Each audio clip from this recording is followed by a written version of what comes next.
Chairman. Senator Paul.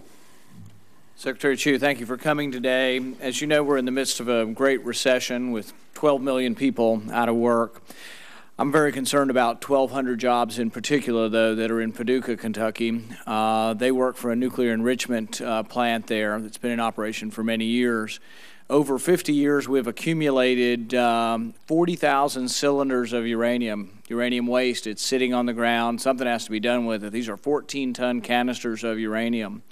And we just like to enrich them. If we were able to enrich them, you could save these 1,200 jobs. These 1,200 jobs, in all likelihood, will be lost this year if the company goes under, which it's predicted to go under within 6 to 12 months if we are not allowed to enrich this uranium. It's my understanding that it is under your discretion to decide to enrich this uranium, and I'd like to ask you today here in public whether you'll help us with these 1,200 jobs and whether or not the Department of Energy will allow us to enrich this uranium. Well, Senator, I see it's not a matter of first. This company USEC, which is running the Paducah plant, for them, they see it's going to be a business decision. That we are talking about some depleted uranium and whether they're going to use the enrichment facility to generate the uranium. And what they are asking for is government assistance to say, we have some depleted uranium, we can give it to them and have them enrich it. It's certainly true, we're very concerned about those jobs, but we're also concerned of a number of other things, because in order to provide the funds to allow this to go forward, we would, for example, we would have to be essentially putting some of our uranium that we have on the open market. We have to do this very carefully because we have a commitment that any use of our uranium, U.S.-owned uranium onto the open market might have an effect on the uranium markets that would affect the miners. But if we allow this to happen, it really doesn't cost the taxpayer anything because the payment for enriching it comes out of the proceeds of the sales of the uranium. It does, but you have to take that a little bit further because the market for uranium has changed after Fukushima, as you well know. The Japanese have had their reactors down for a number of months, and it's going to be, as they bring them up, it's going to be quite slow. The Germans have decided they're going to bring down the reactors more quickly than they had thought possibly. And so the market for uranium and for reactors has changed over the last couple of years. But if you're concerned about how much you sell, could you not increase your stockpile? And as you increase your stockpile, then sell it over time? Well, but the way we see it, this is a very complex process. The way we see it, we'll be using taxpayer money to pay for the USEC services. That will keep the Paducah plant running.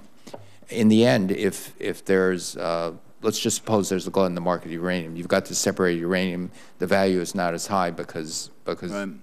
And then in the end, the taxpayer has to foot that bill. And so the analysis of, for example, the CBO's office says this is not a money maker. In fact, it could be a big liability for taxpayers. Well, so we have to work through all those things. But the GAO says that the uranium there has a value of $4 billion, and that would be returned to the taxpayer if we were to enrich it. It's also you got a lot of problems here. I mean, we got 50 years of waste, and we're providing you with an alternative that brings money back to the Treasury and helps you get rid of a waste problem. We have, I think, 700,000 tons of uranium that's just a waste product now sitting on the ground. I mean, many in the administration say y'all are a green administration, you're for recycling. We're giving you a chance here to save jobs, not on some kind of loan program, save jobs, existing jobs, and recycle something and cut the amount of uranium waste in half.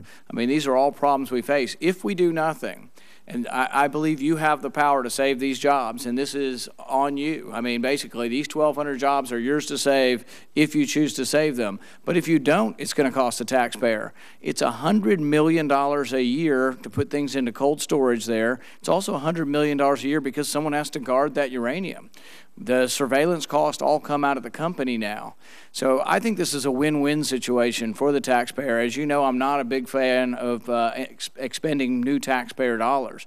But the taxpayer dollars here come out of the sales of the uranium.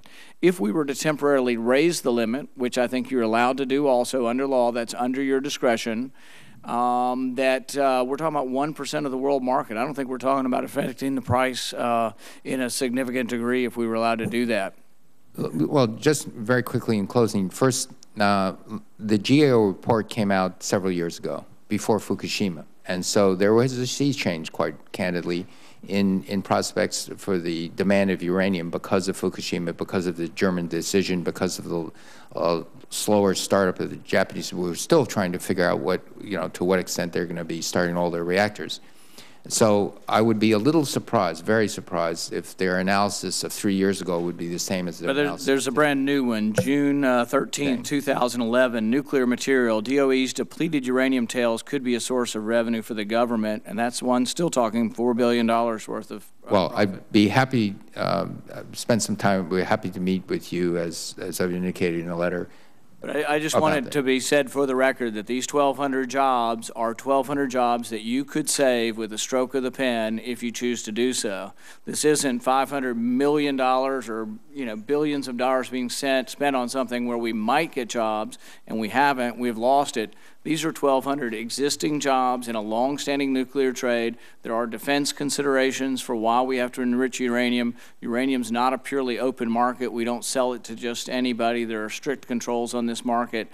So I think it is something where the government could do something that costs no money, and I just hope you will help us there. I mean, the 1,200 families in Paducah are sitting there and they're listening to you today, and they know you have it in your power to save their jobs, and I just hope you'll consider this. It doesn't cost the taxpayer anything ultimately because the proceeds will come out of the sales of the uranium. If the sales keep at a certain price, again, Senator, I'd love to talk to you at length about this. We've thought deeply. But it could. We also see a potential hundreds of millions of dollars liability in the future, and that we have to work through that as well. Senator Kent.